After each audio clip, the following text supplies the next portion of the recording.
All right. By the way, I'm also getting hungry for some fun stuff coming our way.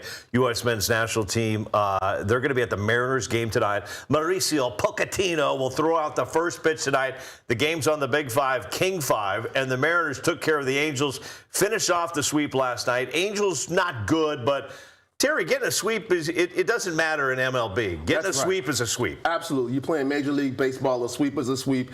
I looked at this series coming up, and I thought to myself, this is going to be what I call a get-right series versus the Angels. The Angels are a team that are in disarray right now from top to bottom. They've got some turmoil taking place up in the front office, all the way down to probably their bat boy is probably having some issues going on. He got some bad grades on his report card. But everybody was having problems with this. I thought this is a chance for the Mariners to solve some of the issues that they've been dealing with this season. Get the bats going, get that offense working. Figure out this thing that they got going on with the piggyback situation. Is that going to work or not? And I still thought they were going to be able to win some games. So they won some games.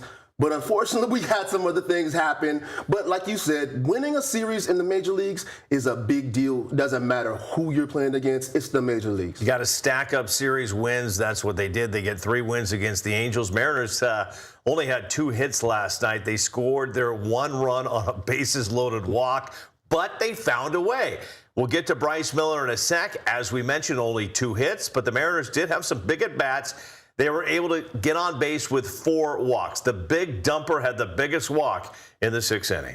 You know, to be able to get 1 run against, that situation there, I thought Cal's at bat was exceptional, going 0-2 there with the bases loaded and then working a walk and giving us the lead. So, outside of that, not a ton of offense, but we're able to get the one run, and that's all we needed tonight. And again, always great to get sweeps and gain some confidence. All right, Terry, there's a reason the Mariners won this game yesterday. There's a few reasons. The big reason is Bryce Miller. He goes 7 innings, only allows 2 hits, no runs. He had 8 strikeouts. His ERA on the season down to 1.71. He is pitching not only like the ace of this team right now, Terry, he is pitching like an all-star. I mean, I tell you what, the piggyback may hurt him when it comes to the all-star voting. But if he gets another quality start, I think Bryce Miller is an all-star right now. I couldn't agree more. I think you talk about, the National League, when they're looking at the Major League Baseball, national media is always talking about our guys, Logan Gilbert and George Kirby. But I've been a fan of Bryce Miller since day one, since he got back off that injury. He's been looking like the star pitcher for this team, in my opinion. He brings so much energy, so much fire. When I find out that Bryce Miller is starting pitching that day, I'm lighted up in front of a TV, ready to watch the action. And again, like you said, yesterday he was able to pull off an incredible, 7 innings with no hits? That's an incredible feat, right? I don't care who you're talking about. So Bryce has been doing incredible since he came back from this injury. To me, he looks like the guy that you want to have pitching every time you can get him an opportunity to stand up there on the mound. Yeah, and many times this season he hasn't allowed a hit until the 5th or 6th inning. He does it again last night. After the game, Miller talked about another great outing. I feel like I'm finally pitching like how I felt like I should have been pitching, coming off of the 24 season. And this just, feels like this is what I'm supposed to do and how I'm supposed to pitch. And so, yeah, it's been a lot of fun. Seeing success and having consistent success obviously is fun. It seems like every time out he's not giving up a hit till about the 4th or 5th inning, and that's just the way he's throwing the ball right now. He's really in a groove. He's really locked in, and it's been outstanding. All right, Terry, he's locked in, he's in a groove, he has the pitches. That helps you become a good pitcher, helps you become a good athlete. As a former running back for the Washington Huskies, somebody that has played at the highest level, tell me about just the word swag and confidence, because it seems like Bryce Miller has a little bit of that right now. Oh, he absolutely has it. And I think confidence is so important when you're talking about athletes, whether it's on a collegiate level, professional level, even a high school amateur level. Confidence is the #1 thing you have to come out there with. And I think confidence comes from being prepared, and he's obviously prepared. You see he's, been progressing off past the injury. He's come back into the game shape. You look at the confidence he has that just to come out with his hair looking like that, right? To have your hair flowing like that under your hat is extreme confidence. And then to be out there on the mound, mean mugging the batters. And it's just an incredible thing to see him out there doing this thing. And like you said, confidence is everything with this guy. Yeah, he definitely has it right now. All right, there was some concern from last night's game. Julio Rodriguez left the game after being struck in the back of the helmet by a thrown ball. Didn't look great. Victor Robles and Randy Arozarena both hit with pitches. Victor left the game. X-rays were negative with him. Randy stayed in the game. Terry, I feel like a broken record right now. It's just, and I got to give a lot of credit to Dan Wilson because he is dealing with a lot of injuries right now, having to shuffle the roster, shuffle the lineup. But I feel like, Terry, we need to put this team in bubble wrap right now. It's not been a fun first half. Definitely need to find some bubble wrap big enough to fit around this entire team. Man, put them in a safe room, something, right? Because they have been dealing with this seemingly the entire season. And I mentioned this before, that it's felt like times that this team's been walking on a tightrope. And when they weren't walking on a tightrope, they were walking on a tightrope juggling chainsaws. And then when you get guys back off this injury list, right? You get some of your stars that have been trapped on this injury list for half the season, you get them back, and then you get some other guys end up on there. Now we get a situation where we got Julio Rodriguez, one of our superstars on this team, is making a routine run to second base and gets banged in the back of the head with the ball. What are the chances of that happening, right? Another guy that's now injured, and now obviously it's not a serious injury because he was able to, get it to base and obviously try to take third base, but it's a protocol situation, right, with the concussions, and they're making sure that these guys are being taken care of. And then, of course, Arozarena takes a ball, and he stays in the game because he's a tough guy as well, but then he has to come out, right? And so now when he goes down and then Robles goes down, you're like, if anybody else goes down, who's going to be playing in the outfield? They may bring in you, Terry. They may be. And by the way, we do not advise anybody at home to juggle with chainsaws. All right, let's talk piggyback real quickly. Mariners going to go with the piggyback in Saturday's game. Logan Gilbert will get the start. Emerson Hancock will take over. Dan Wilson talked about using the piggyback for Saturday's game.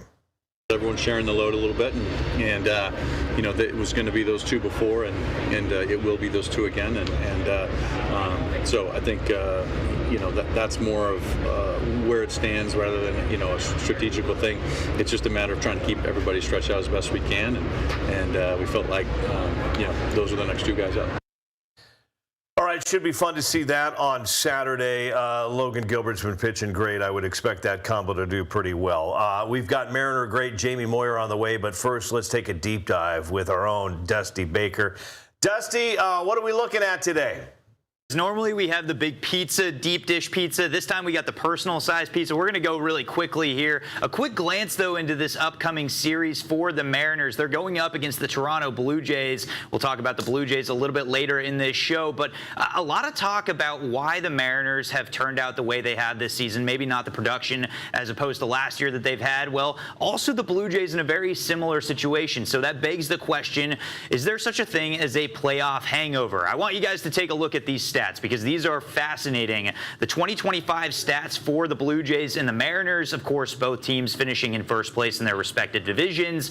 The ERA's not particularly impressive for either side, but you'll see in a moment the differences here. I want you to look at those averages in OPS, though, on the other end, because it has significantly shifted, guys. You got 760 for the Blue Jays last year, 740 for the Mariners. Those teams ranking in the top 10 in the league. This time around, take a look at the graphic for the 2026 season. It's down to 700 for the Blue Jays and 694 for the Mariners. The bats are not hot this time around. You could talk about all these hangovers, the way that teams respond a year after they make it to the postseason. These two teams, of course, making two of the deepest runs in the postseason a year ago. Guys, what do you think? Is there such a thing as a playoff hangover? Because you see right there, specifically for the offensive side of things, the bats are not hot, and maybe that's because of so many at-bats last year. And I want to go to Terry on this one, and Dusty jump in as well. But we've seen this not only in the sport of baseball. We've seen this in football. We've seen this in soccer. We've seen this in hockey, when you make a playoff run, what are you not? You're getting not a lot of time off. And in baseball, you're burning your arms for a long part of the season, and that's sometimes you need to take a mental break, and you don't get one when you make a late run. Absolutely. You're playing extra games, you're playing longer into the season, and then you get that short break. Of course, that wears on you. But also, I think you get a situation where now you've got the target on your back. Every team that you're playing, you're going to get their best, right? They want to take out the champion. They want to take out the big dog, so they're getting their best. So it's a combination of, the hangover from last year, but also you're going to get the best out of the best of everybody you play against. Now, Dusty, got to ask you, you know baseball better than anybody on the Ultimate Seattle Sports Show. I guess the ERA I was okay with, but when you also are coming off of playoffs, that's usually the concern for me are the arms. And when it comes to the Mariners, you have lost Matt Brash. We'll hopefully get another update on Matt on Monday on his return. But that, for me, is the biggest concern because you're pushing those arms a lot further than they usually go. Yeah. And you look at it, if you're extending those arms like Andres Munoz, for example, he pitched in high leverage situations last year, in situations he's never pitched in before. So you're putting wear and tear on the arm. There's less recovery time, as you guys previously mentioned, and you wonder why there was a slow start there. Andres Munoz, of course, starting to pick it up back where what we saw from last year. So that's not really a shock. And to your point, Chris, of course, at the end of the day, you're talking about guys putting more innings on their arm, and it's hard for recovery purposes. And I go back to the bats as well, guys, because the two stars in this series that you're going to see here, you see those numbers also dropping off significantly. So there's wear and tear across the board, and those are pretty drastic numbers when you look at it. And I do think there's a real thing, at least something to say about having too many innings and just putting so much time in and not having enough recovery time as well. Yeah, I'm also getting reports, Dusty, that our director, Alex, who celebrated Canada Day a couple days ago, is wearing a Vladimir Guerrero jersey today. We send him out of the building. Okay. So is he no longer directing the show? No, he's done. He's out. This show's now directed by me, actually.